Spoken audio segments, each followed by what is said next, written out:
welcome to Supporting Communities of Practice with Gamification with Josh Engelberg. And this is so cool because we've heard, and he is live, you know, we heard he can't come be with us in the room, but he is literally live and in person. So, introduce and let you know a little bit about Josh. He is the Chief Solutions Architect for Flying Cloud Solutions out of Berryville, Virginia. Today we'll learn that connecting theory with practice is difficult, but you will learn how to have fun doing it. That's really cool. A fun fact about Josh is all about titles. So he is also the Lord. So his full title is Lord Professor Joshua Adam Yavelberg, PhD, Master of Yavelrock Manor, Principal of Flying Cloud Solutions, Gamification Master Craftsman, and Trusted Accessibility Tester. Cool, we didn't even practice that. So join me in welcoming Josh. Thank you. Thank you very much. Yes, that is me right there. So thank you. I see it's a small but mighty group. I apologize again. I came down with COVID, I tested positive on Monday. My whole house has it right now, and I'd rather not travel and bring it over to you. Sean and I were making a joke of making this 4D and me coughing at you guys and like spraying some water out and making a really funny experience there. But yes, I really was looking forward to doing this presentation in person, but I've retooled it, and I will hope to be engaging because I hate when I go to a conference and have to watch a video. So there is a worksheet that we're going to work through together here in this session that so it will be interactive in that way, collaborative. I see there's several people. I mean, I have one sheet per table is really what I'm looking for here. But if you all want to do it individually, if you have enough, that's great too. But the idea here is going to be very interactive. There's going to be a lot of QR codes. So please also have your cell phones ready. And also, if you would like to jump in, there is the Zoom. So you can hop into the Zoom as well if you really want to chat anything that you have, any questions that you have. But I wanted to start off this session with a question. What is a community of practice? And can you provide an example?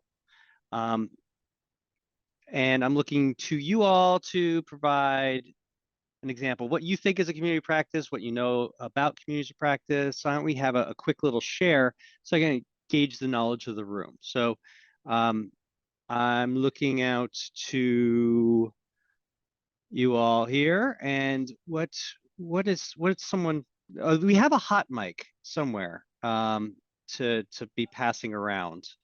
It should be up towards the front. I'm making you run. I am so sorry. This is a long room.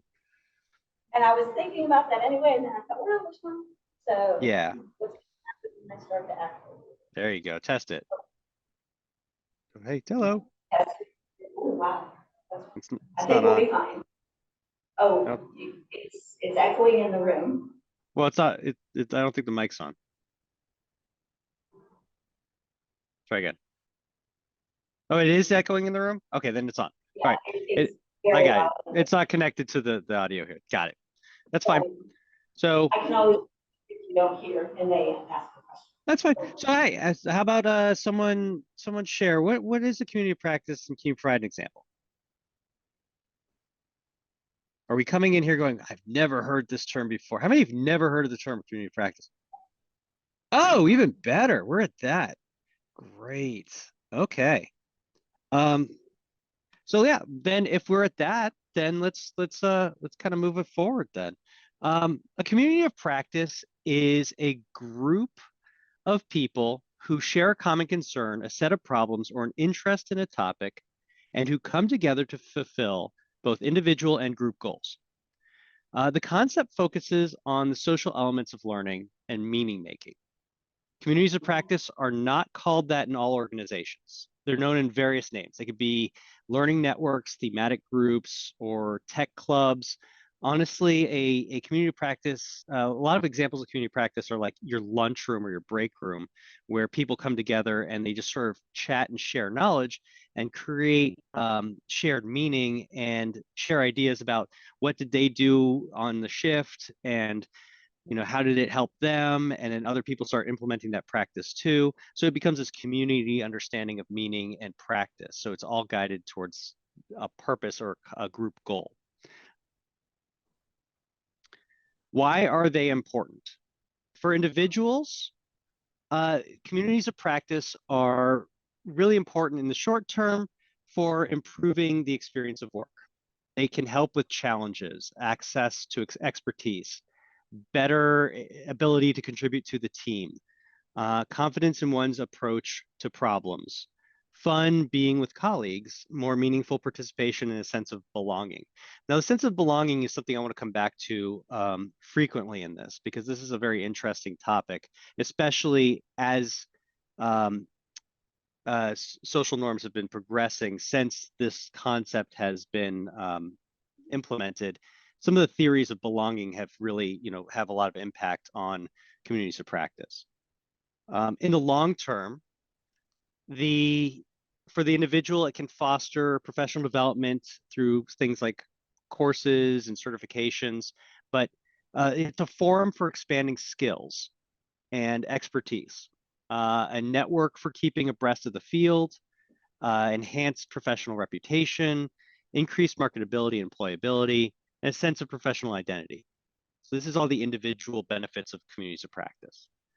But the organization, if you really foster communities of practice within the organization, in the short term, it has the impact of improving business outcomes. It's an arena for problem solving. You get quick answers to questions. There's reduced time and costs, improved quality of decisions, more perspectives on problems, coordination, standardization, and synergies, resources for implementing strategies, strengthened quality assurance, and ability to take risks with backing of the community. When you go long-term with organizations, there's also the ability to execute the strategic plan because everyone's sort of on board and has sort of the shared knowledge and understanding of it. There's authority with clients, increased retention of talent. I mean, the list goes on and on as to like the importance of how these communities of practice can benefit both individuals and the organization as a whole. Now, communities of practice have three main elements. All of them have three main elements. They have a domain, a community, and a practice. This was a term coined by Wenger and Levin in like 1995, really kind of solidified in Wenger's book, Communities of Practice. Sorry, I'm going to reach over here. This is his book, Communities of Practice from 1998. It's learning, meaning, and identity. Just give me 1 second.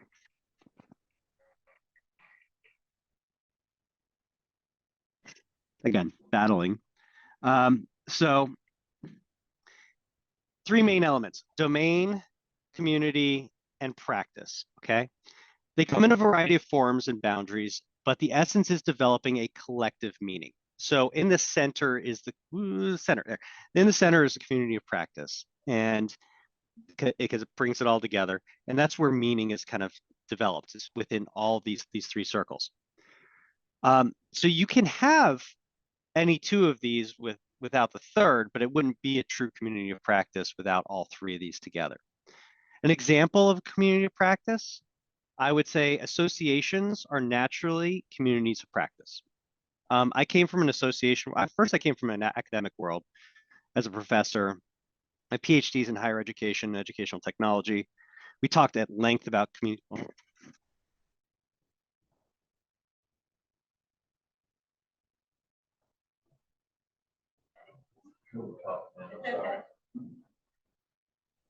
Okay. Whew. Breathe. So,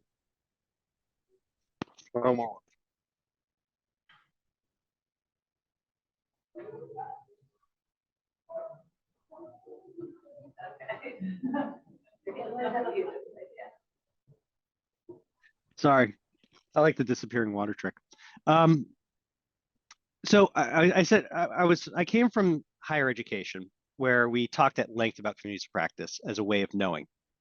And so I became very familiar with this is why one of those things I'm like, I assume a lot of other people that they kind of they've heard this term or they know this term, but it's not always the case. Even in associations. So I moved from higher ed to associations where I ran professional development for the National Recreation and Parks Association. And associations themselves are communities of practice because they are a group of members who come together under a common cause. And usually there's a lot of, and usually it's around a practice. And the member organization kind of creates knowledge around that, advocates for it, pushes the field. ATD and its chapters, for instance, are naturally a community of practice. ATT is a broader community of practice, more global, but the chapters allow for a closer geography of practice, like this session, right, and this conference we're in right now. So creating communities within a broader organization help define the meaning for the organization or the association or the community, both locally and globally. So looking at the Carolina chapter versus ATD as a whole, they're both communities of practice. One kind of is embedded within the broader spectrum, and they both inform each other. So let's talk about domain. The domain of a community of practice is defined by the interest of the community, which thus defines its membership. An organization often clearly defines the domain within its mission, vision, and values.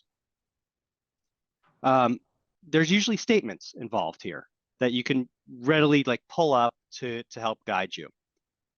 If it's a informal community of practice, they might not have formalized the mission, vision, and values of that community, but they would have some underlying any sort of community of practice. So membership and hierarchies within a community are then defined by these with less or more expertise within the context of the domain.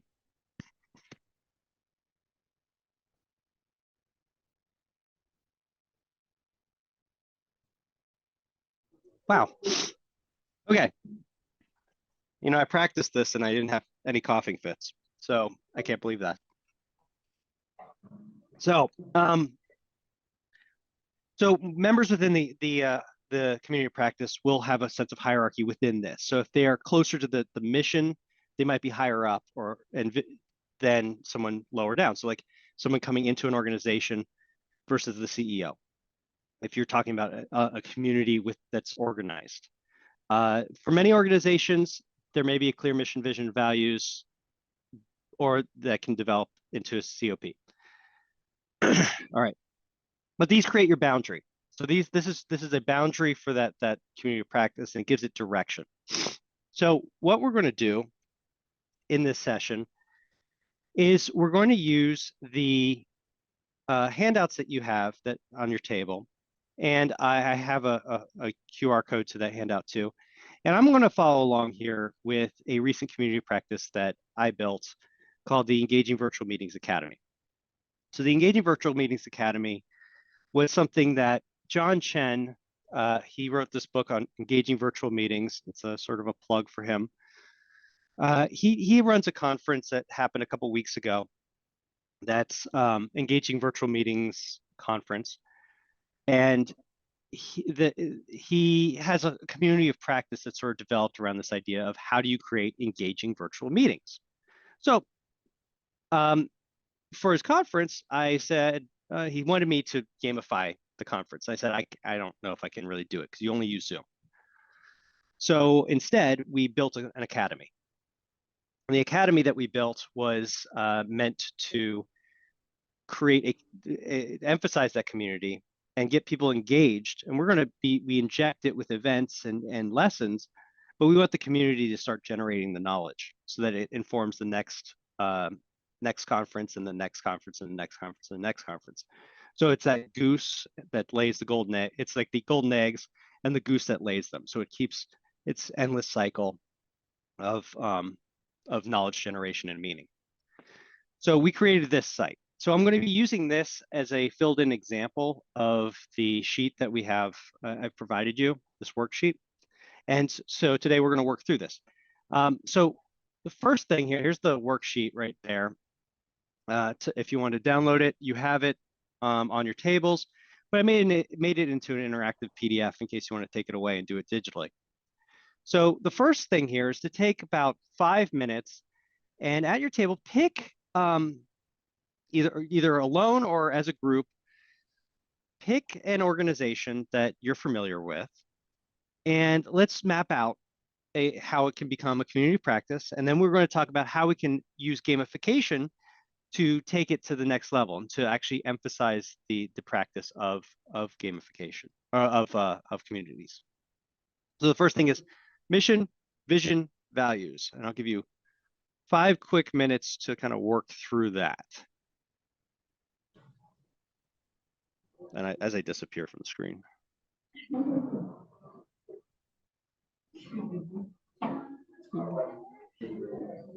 I'll stare over like this.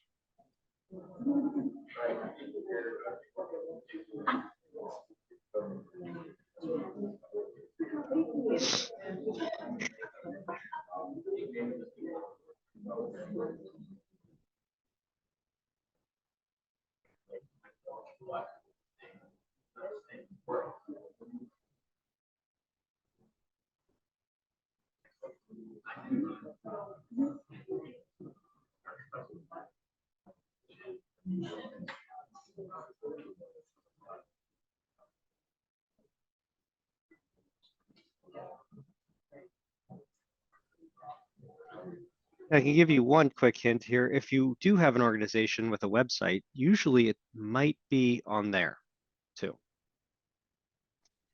in the About section.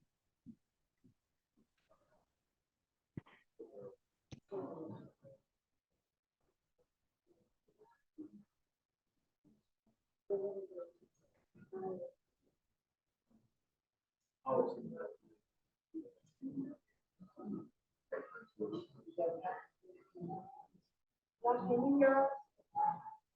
Can you hear us? Oh, yeah, he can hear you.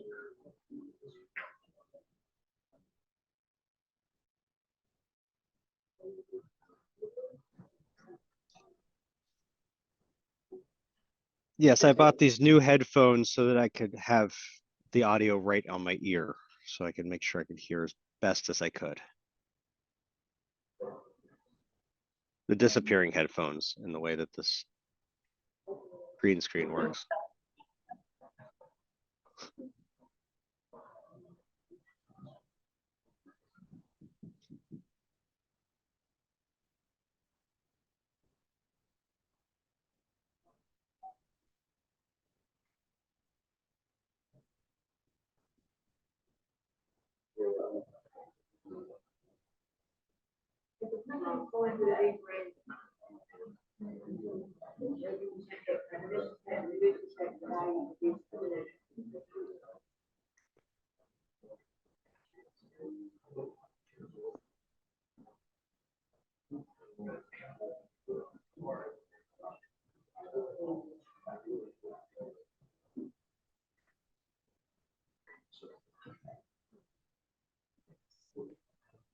Just one more minute with this.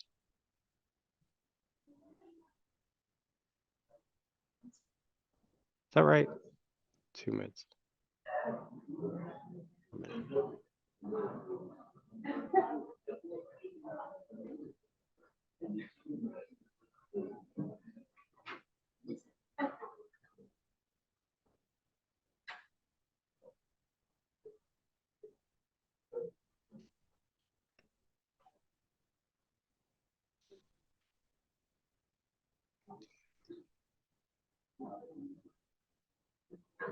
Okay.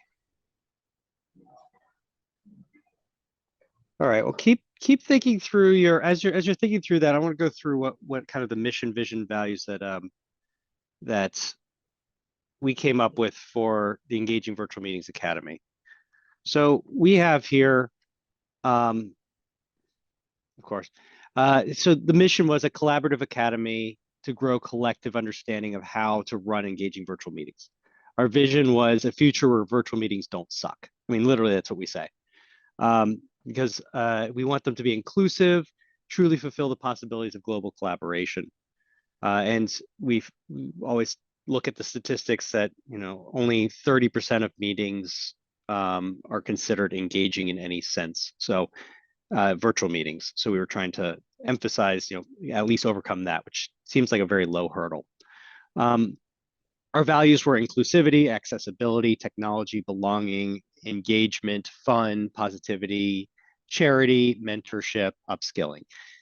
So that's sort of our general kind of framework that our domain that we're looking at is really engaging virtual meetings. Very simple, but there's a lot that goes under that domain, such as technology, accessibility, access in general. But the and performance, storytelling. There's a whole lot of things that go alongside of engaging virtual meetings. Planning, and there's a whole framework that we've developed. Well, if we go back to the communities of practice and we go to the next thing here, which would be community, community is the members that engage in joint activities and discussions and help each other and share information, building relationships that enable them to learn from each other. There are three parts of community that we want to pay specific attention to. That is the learning, the meaning, and the identity of the community. So how are they learning? How are they forming the meaning within this community? How are they forming that understanding that's collective? And what is the identity of that community? So first with the learning. With learning, you want to try to have them foster a growth mindset. I mean, that's normal, talent development, like 101. How do we get them into a growth mindset? You need to provide opportunities for generating and testing knowledge. You need to demonstrate value, and you need to set goals. Clear goals for the community go a long way to driving the outcomes that we're looking for. So Wenger actually says specifically, essential trajectory gives us ways of sorting out what matters and what does not, what contributes to our identity and what remains marginal. With meaning, knowledge and meaning are generated within a communities of practice collectively and understood and validated. But sorry, knowledge is generated in a community of practice collectively and collectively understood and validated, but is dependent on time. As times change, so does the influences on the community and the practice, and the community will adapt to making meaning using the community and individuals' histories, present circumstances, and considerations for future. So the idea is that it's temporal. So there's a collective understanding. There's a temporal understanding to meaning, which is that meaning is based on time and is influenced by past, present, and future of the individuals within that group. And that can be very important when you think about who's in the group. There's also the duality of participation and reification. This is something that Wenger talks at length about in the identity of the community, is this idea of participation versus reification. And honestly, reification is a very interesting abstract concept. But what he says is essentially that there needs to be a flow back and forth between divergent thinking, allowing discourse, interpretation, and debate, and solidified or convergent tangible evidence to support that practice. So he uses an analogy of lawyers in that participation prevails when there may be enough if participation prevails, there may not be enough material to anchor the specificities of coordination to uncover diverging assumptions. So the idea is that, it's the reason why lawyers want everything in writing. So like you want to at some point solidify a practice before you move forward. Now, reification, if reification prevails, there's not enough overlap in participation to recover a coordinated, relevant, or generative meaning. So if everything is written down, it doesn't seem to solve all our problems. We always have to go back and open that up. We have to understand that reification is an abstract concept, and we have to Everything that's in writing can be changed. Policies can be changed. Knowledge shifts and changes over time. The community's identity kind of shifts and changes. So there needs to be this constant flow of practice and reification. That's what Wenger's trying to say. Within the community, the identity is also really, really important. And it comes down to this concept of modes of belonging. And if anyone's been studying the concepts of like othering and belonging, it's as far as things like racial equity and social equity, um, this framework sounds very familiar, and the idea of belonging and identity within a community becomes very familiar. This is stuff that Wenger was writing in 1998, and as I was reading it over after doing some developing some racial equity training, I was like, this is still really solid stuff. It is a little bit more generalized, but it has some good solid meaning and tangible evidence here. What he says is that there's engagement, imagination, and alignment to form any community. And engagement is the active involvement in mutual processes of negotiation. So that's being involved. It's inclusivity, making sure that everyone's voices are heard and they're engaged in that dialogue. Imagination. So creating images of the world and seeing connections through time and space, extrapolating from one's own experience. So do you feel that you can connect in that way, and that it's creating this image of this world? Does the community come together and have a vision forward? Alignment, coordinating our energy and our activities in order to fit with the broader structures and contribute to the broader enterprise. So this is, do I feel like I belong in here and I want to help with this community of practice? Or do I feel like I'm on the outside? Now he's got a great chart. I'm going to move out of the way for you guys to take a picture of it, because I'm not going to go over it. It's a little bit too dense and it'll take up too much time. But I just had to share it because I came across it again and rereading the book. I'm like, this is a brilliant, elegant framework. So here what we see is there's identity and structure. And he's talking about participation versus non-participation and the identification and negotiability. So on one side here, you got forms of membership. The other side, you have ownerships of meaning. And it's just a well done chart. So take a moment there. If you have a camera, take a picture of that. I could share this later if you'd like, but it's in the book. It's in Wenger's book. It's figure 9.1. And it's a really good chart to kind of have in mind when you're thinking about this concept, which is that, in summary, we need to be conscious of what participation and non-participation means within the community. Another more contemporary take on this concept, again, is the idea of othering and belonging. Be highly conscious of those who are marginalized from the community. This guy or girl or them. Be very conscious of who is not in there and how their perspectives may differ from the community, and what kind of perspectives they can bring to engage in that practice and maybe move that practice forward. If they're not in the community, then you're never going to hear their voice, and they're not going to have any say to the generative knowledge or the understanding of knowledge. And this is one of the problems with communities practice, is that they tend to drive towards homophily because everyone starts to be kind of the same within that practice. It's a very big problem with associations is this issue of homophily.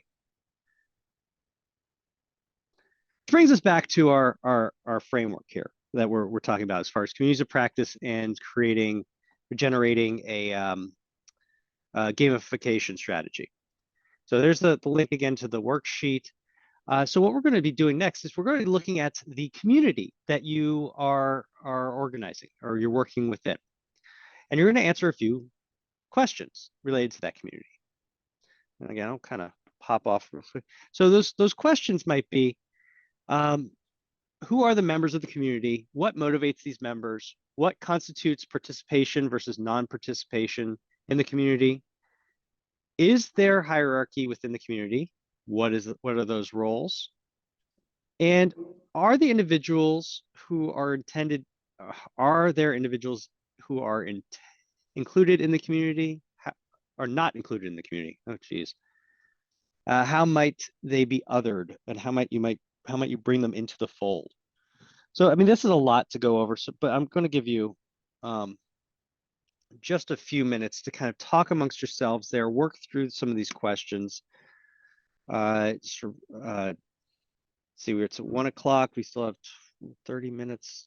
So let's do another 7 minutes with this. These questions are a little bit more thought-provoking as far as trying to define your community. And as far as with the if we're also thinking design thinking, this is one of those things you want to always throw first is the in design is, you know your audience. Who is it that you're working for and around? So think hard on some of these. And I want to hear from you after this, which ones, what your thoughts are. So take, I guess we got 6 minutes out.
Is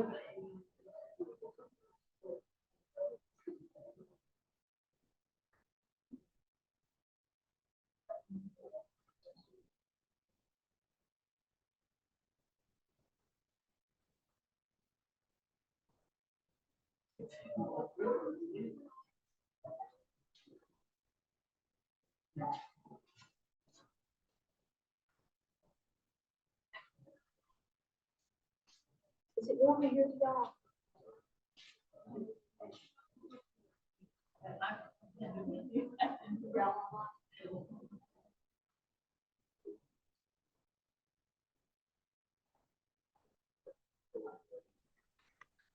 I'm really cold in this room, just if anyone wanted to know.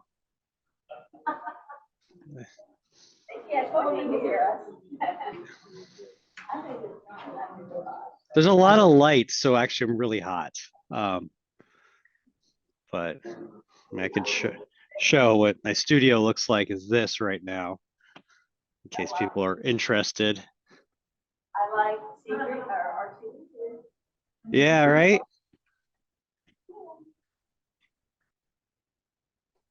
All right, let's one more minute and we'll bring it back.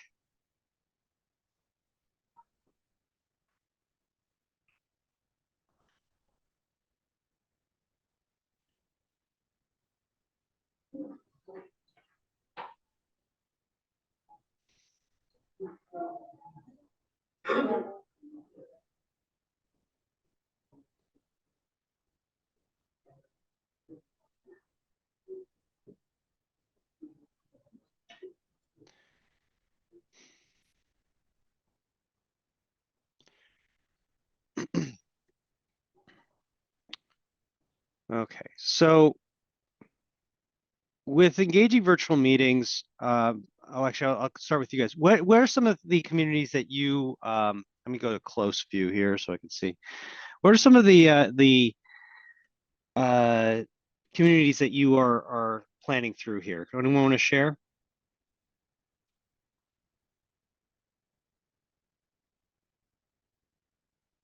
I'm going to pick on whoever's the closest to the camera, which is the fine person to the front left of me, it looks like.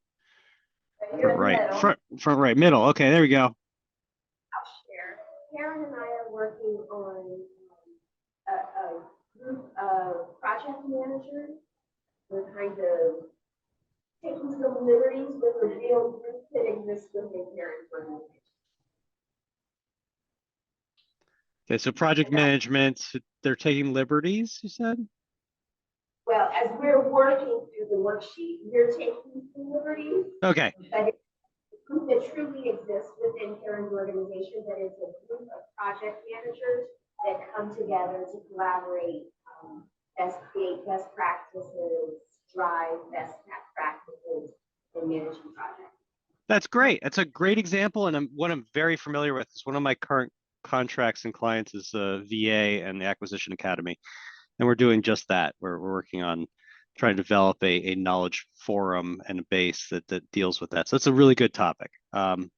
Fully invested in that one. With engaging virtual meetings, what we've been doing is, I mean, they're like me. So it was a very easy one to kind of identify the community, but that was just the people who are innovators and early adopters. And we're looking at how do we engage the people who are beyond the early adoption phase. Like, how do we get to expand the community to a broader audience? Because if we want to make meetings not suck, you got to reach out and make sure that everyone knows that meetings do suck and that they need to be better. Because yes, we don't want to sit through the meetings that we normally sit through. Anyone else want to share?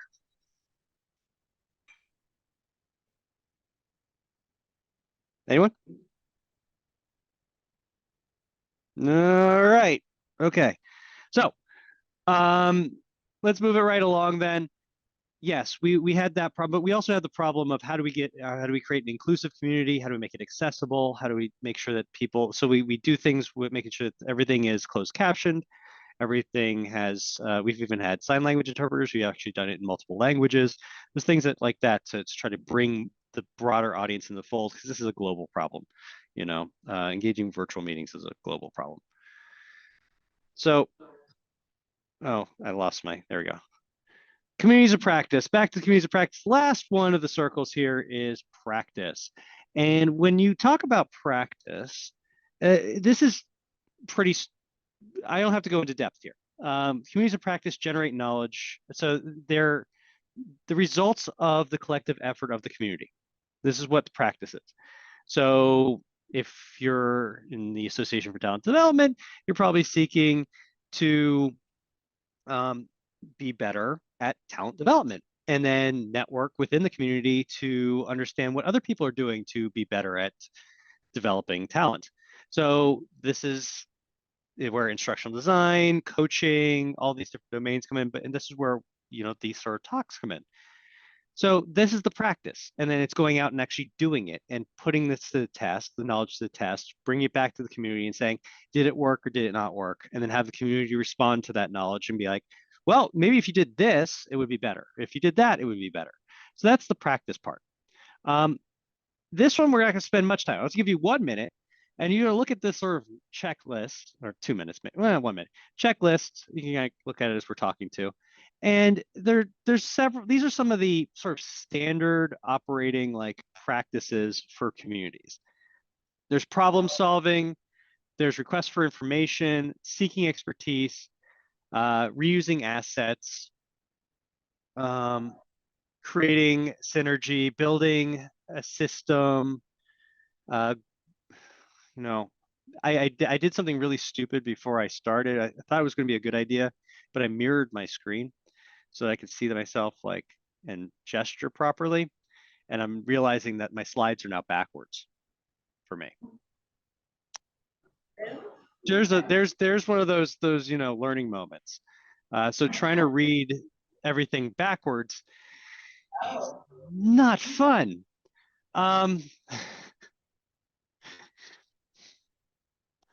Here, that's what happens when you have to retool your presentation 2 days before. These are the sort of basic things, and a community practice can be doing more than one of these things. I checked off for engaging virtual meetings, problem solving, seeking experience, reusing assets, building an argument, growing confidence. That's a big one in communities of practice as a whole, just the community and the individual. And discussing and developing. So that's where I went with engaging virtual meetings. This is where the fun happens, though, in our conversation. What is gamification? So this is where I know everyone really came for this part of this, not the communities of practice part. So what is gamification? Anyone want to throw out some quick definitions here? How would you define gamification? What does gamification mean to you?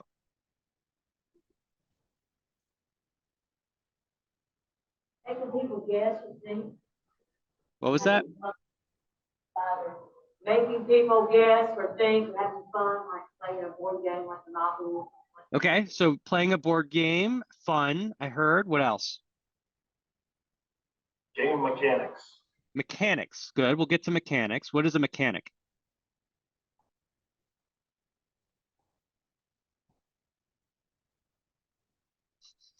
It's not necessarily VR. No, so I think if you a game mechanic example would be collection, concept of collection. You could have a user complete a task, and they complete the task, they get a thing, and now collection of things. You show them the potential things they could collect if they did more things, thus inviting them to do more of the things, and incentivizing their behavior. Okay, incentivize. Okay, I hear incentivizing behavior, feedback, providing rewards in there, and so on. Yeah. So yeah, but what I liked what you were talking about, because you're talking about a system, right? So the idea of gamification is it's the application of game mechanic. Where'd I go? Oh, that's why. I keep forgetting to press the button. It's the application of game mechanics in a non-game context to promote desired behavior and drive outcomes. That is sort of one of the definitions. It's still sort of contentious as to truly defining gamification. But what is not in this definition? And I ask that a lot. And one of the things that's not in this definition is fun, points, badges, leaderboards. Is that in this definition? Like most people will define gamification as like, oh, I have points, badges, and leaderboards. I'm like, yeah, that's great, but that's not gamification. That's just you have some things. Like you have to pull it into a strategy that drives desired behavior and outcomes, the outcomes you desire. So how does this happen? Thank you, Sean, for saying mechanics. But what are mechanics? Well, mechanics are the actions and elements within the system. So thinking about the actions and elements within the system that drive towards those outcomes. And someone mentioned rewards. Okay, so rewards are a mechanic because it can tie to motivation. So those rewards can tie to someone's motivation, whether it be intrinsic or extrinsic, to drive them towards where you want them to go. So it's creating a journey is what gamification really does. It creates a journey for the individual towards the outcomes you want. And so what you do is you reward that journey by tying things to their motivation and moving them forward through that.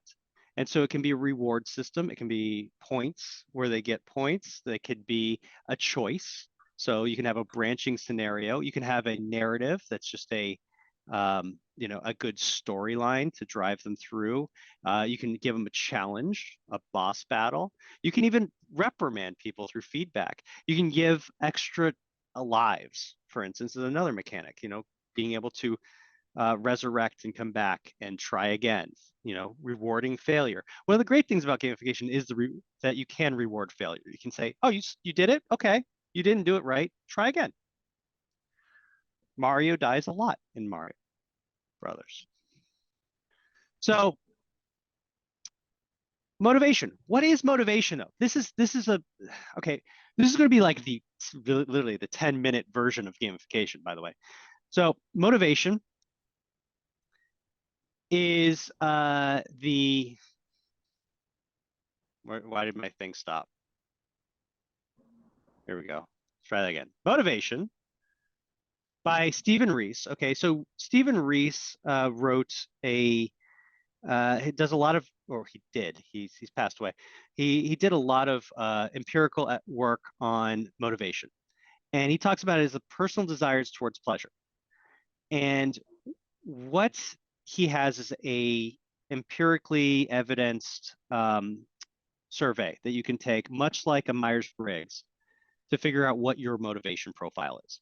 And this is what I use every time I'm thinking about developing personas for my audience and looking at my audience, my community, if it's a community of practice, if it's a learning community that I'm trying to develop training for.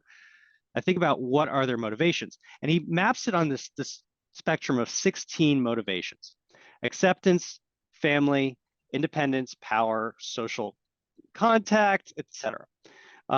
I have to do this because I am in a very small contingent here as far as I am very high vengeance. Not many people are very high vengeance. So I have to really, to empathize with people, it takes a lot. I have to think in sort of the terms of what are they and what am I, and not self-hug and build things that are high vengeance. Points, badges, and leaderboards have this problem that they tend to be very high or very good for like a very select amount of people. I proved this in a recent conference event where we developed a points, badges, and leaderboards and pulled the data from it. And 20 out of 910 people really played the game. Take away the points, badges, and leaderboards, create value to the points, and 30% of the people were involved. So it's a matter of creating a clear strategy towards general motivation of your audience and not the select few. Unless you really want the select few to be the main thing in your community of practice. That's something to be thinking about. So this is the motivation thing. And you can go to Rees's website for motivation profiles. He's got a good article. It's also listed in the handout as a resource. Then there is mechanics. Now, this is an interesting one. So these are the actions and elements that drive the journey. Now, how many mechanics do you think there are? Anyone want to spout out a number? Let's just consult the QR code. Why don't we just do that? It's a lot. Is that it? No, jeez. Yeah, so many mechanics. Jeez. All right. So this is 162 of the ones that were listed in deliberate fun. And Jonathan Peters has gotten up to like 190 now and or more. And I'm pretty sure you can keep going. I mean, they're elements, they're actions. I mean, you can name so many different types of things. There's just too many. That's why I give you a QR code. It's also on the handout because I created a spreadsheet of mechanics and motivators for you to kind of have as a palette cheat sheet for thinking about your gamification strategy. Now, I mean, how are we going to clean this up?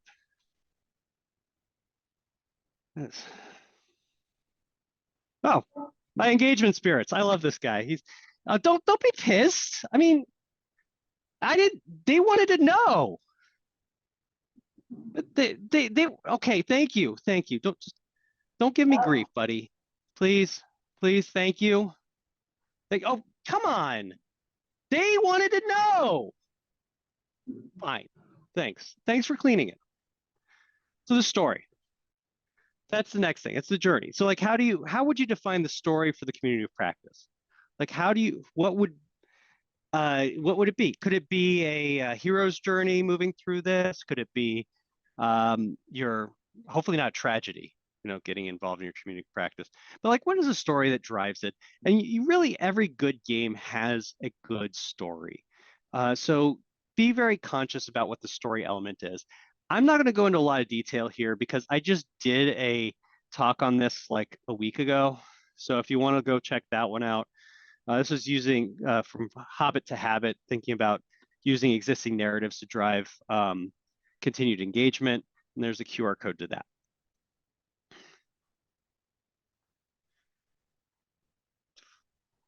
So if we get back to how do we strategize cultivating communities of cultivating communities of practice or community, there's 7 principles that are outlined. One is design for evolution.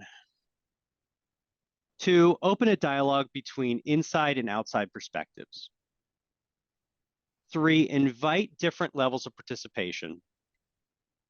4, develop both public and private community spaces. Focus on value and combine familiarity and excitement and create a rhythm for the community.